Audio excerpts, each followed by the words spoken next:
Hi Pisces, thanks so much for coming to the channel. Really do appreciate you being here. Do like, share, subscribe so we can grow the channel and send it to more Pisceans. I will clarify with the Art Nouveau, Golden Art Nouveau Tarot, but as usual, True Black deck, 5-card reading. This is for November the 28th to the 4th of December. So let's do this.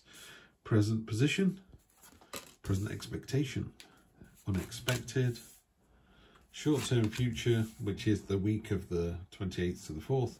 Long-term future, kind of 1, 2, 3 weeks. Okay. Emperor energy on the bottom. The Emperor is the amalgamation of all 4 kings. So he is emotionally mature, independently wealthy, abundant. He's determined, he's clever, astute, been through it all. I always like, the example I give is someone says, come on, let's all go to the beach. And you all head out in the beach in 3 cars. When you get there, someone goes, did anyone bring any drink? Did anyone bring any food? Did anyone bring anything to play on the beach? Did anyone bring any towels, suntan lotion, beach huts, shelter? And the Emperor opens the boot of the car and goes, ta-da! You know, he's thought about it all. He knew this was going to happen. He planned for it and he just nailed it. Yeah, so that's the energy you've got this week, Pisces. It's interesting you went to the seaside, isn't it, as the fish sign? Anyway, I use that one a lot. First card, Destiny. It's the Wheel of Fortune card in other decks. This talks about fate coming from left field. You don't know anything about it. There's nothing you can do about it. This is supposedly some weird creature that's pulling these strands of fate together. It's tying you with your boss, or you with your partner, or you with a new move, and there's just nothing you can do about it.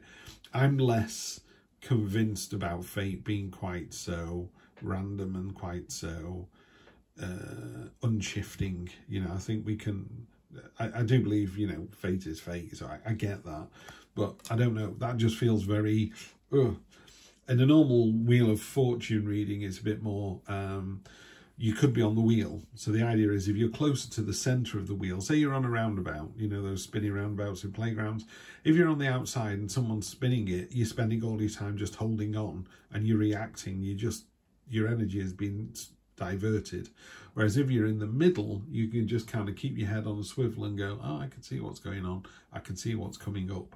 And it's the same with, if it was vertically and it was a Ferris wheel, as the cars are going round, you go, oh, I want to get in this orange one. And just as the orange one comes down, the phone rings, you have to take a message off your folks, and then you look up, the orange one's gone. The universe is like, you don't need to get on that one, there are plenty of other colours, just step on board. And if you don't, we'll come back around again. Train is in the station, you know, the universe is going, Steve, the train is in the station, get on board. I get to the station and go, but there's 3 trains, and he goes, get on board, get on board, get on board, just get on board, pick one. I don't know which one to get on. And then all the 3 trains move out, and you're like, well, there you go, now you're stuck where you were. At least if you got on a train, you'd have gone somewhere. Maybe it's going south and you want to go north, get off for the next station, come back again. So this fate card to me is that the train is in the station, what are you going to do about it? Present expectation is the pioneering card. To me, that answers that question straight away with, I'm going to get on a train, you know, quite happily. Down here is the earth, that finite resources getting drained. This is you. You're years ahead. You're way ahead of the game. You know what's coming up. You got your 2 wands, they're planted in the ground. You're laying the seeds now for what's going to happen in the future. Now, because this is a weekly read, this could be laying seeds on Monday for Friday, but it's more likely you're putting things in place now for, unlikely it's the end of the year, though it could be probably for the beginning of next year. You know, you seem to be the first sign that's actually thinking about 2023 at this point, and the Emperor energy kind of, yeah, underscores that. What's unexpected is you've got the Knight of Swords. Of all the knights, he's the most lightly armoured. He's got shoulder armour and hip armour, which isn't particularly safe. You know, someone's going to spear him through the middle. But he's gone for light armour so that he can move. He's agile, he's fast, he's quick, he's responsive, he's determined. He's got 2 swords and no shield. It's like, come on. But you see here, he's armoured on one side and not on the other. So there's a slight imbalance there as well. So the positive side is you've got this real impetus and momentum, which is really lovely to see. The downside is it could leave you a little bit exposed as well. And there are lots of messages here that maybe you're not catching them all because of that speed that you've got going forwards. Just be careful of that energy, that's all I would say. It's good energy, you know, but it needs funneling and controlling and monitoring.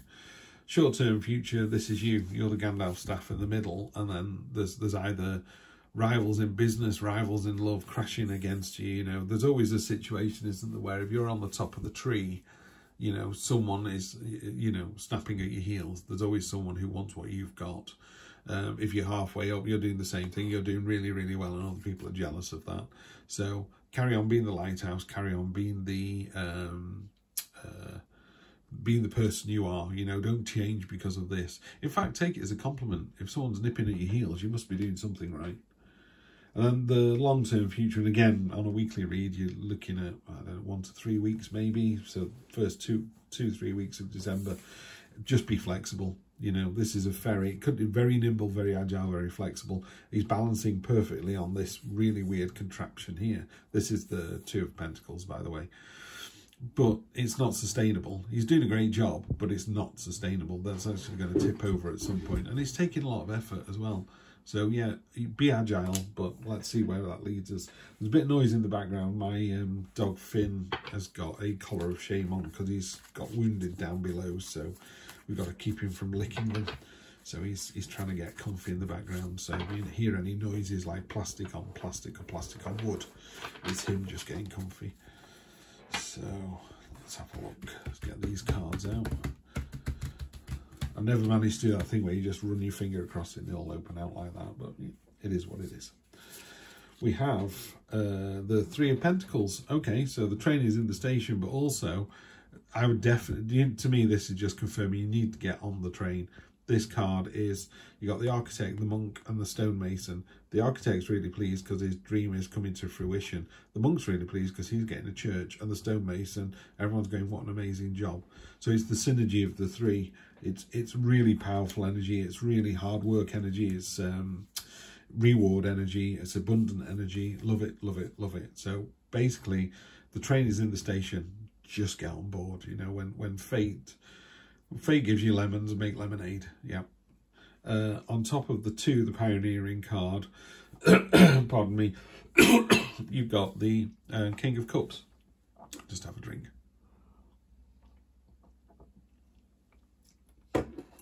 So, you know, we're talking about the Emperor being the amalgamation of all four kings. You've got the emotional waters here, these really turbulent waters. Got whales in, they've got ships in, it's all happening. Look how relaxed he is. It's like, been there, done that. This is the emotion. It's not controlled so much as it's understood. He's the master of understanding the difference between anxiousness and frustration. You know, what can I change? What can't I change? And instantly accepting the things he can't change.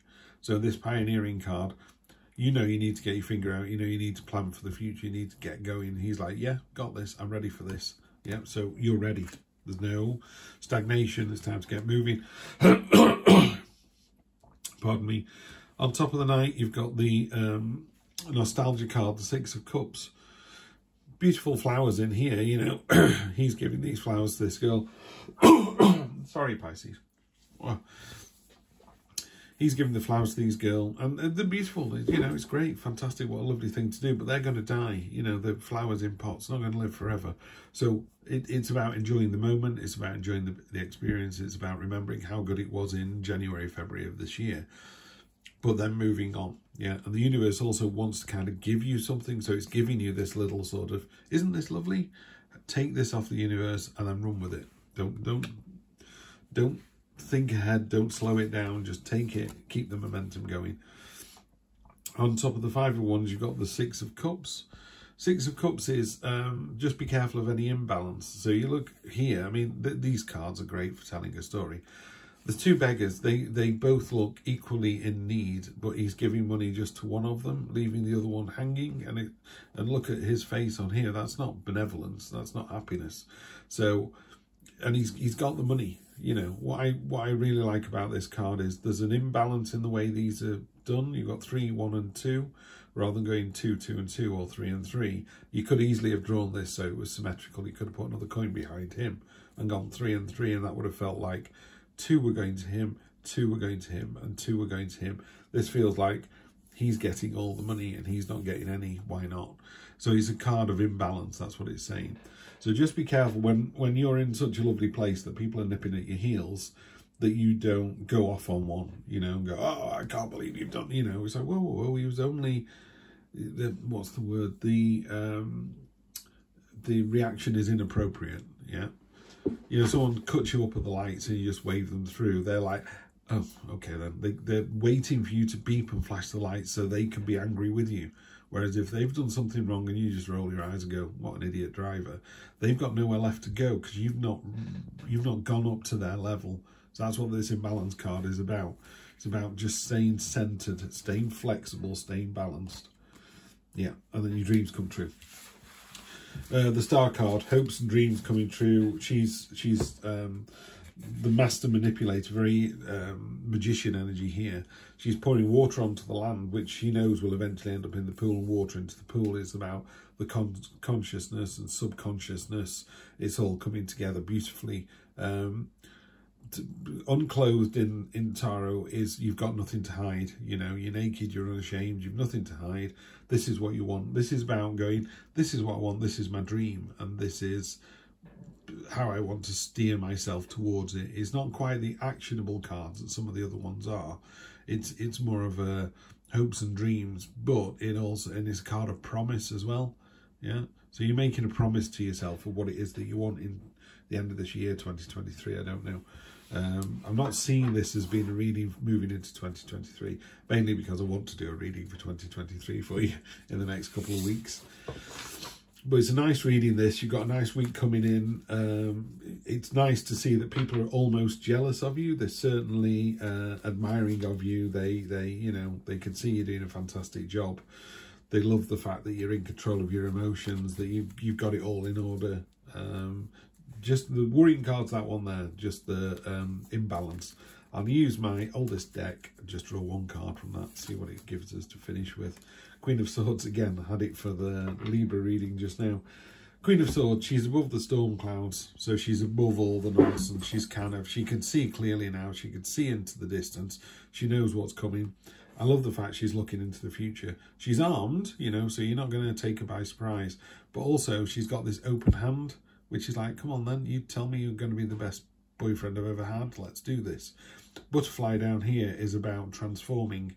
You know, you've gone from caterpillar to chrysalis and caterpillar soup, you've emerged as the butterfly. Yeah, this stormy weather stuff here, you're above all of this now. Yeah, but it is quite stoic. She's been hurt before, she's prepared to be hurt again. Yeah, particularly in love. So you know what's coming up. You've got a real sense of awareness about what's coming up, and I love the fact that you can see for miles. Yeah, the Who song, I can see for miles. You know, you can just see into the far distant future. You know what's coming, good or bad. You know what's coming, and you can deal with either. Fantastic. Pisces, always a pleasure to read for you. If you do celebrate it over the pond, have a fantastic Thanksgiving. If you celebrate the holidays, happy holidays. Have a nice break from work anyway, and I will see you all in 2023, if not before. Take care.